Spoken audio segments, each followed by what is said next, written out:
The only umbrellas you'll see are those at the casino bus stands for the crowds of gamblers, or held by the tour guides leading the groups of visitors from mainland China.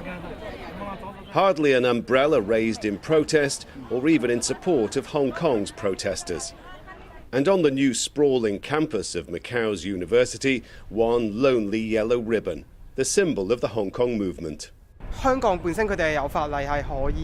According to Hong Kong law, what the protesters are doing is illegal. They don't have permission for this action. For such a tiny place like Macau, that relies on economic support from China, we don't need to get involved in politics.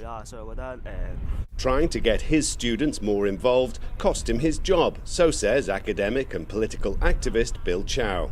Macau, on the whole, is more conservative. They are more concerned about the social order and economic prosperities instead of democracy and social justice. He now has to make the 1-hour ferry trip to Hong Kong to find work, where at least he can take part in as much activism as he wants. It was his party's attempts to start a similar mass movement in Macau by holding a referendum on democracy that led to police arresting the organisers.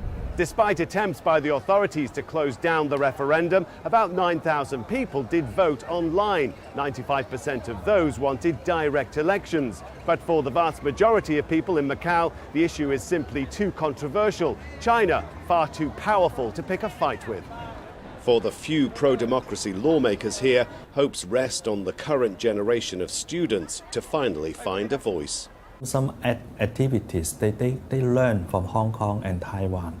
I think the new generation in Macau have a better connection with the young people in Hong Kong and Taiwan.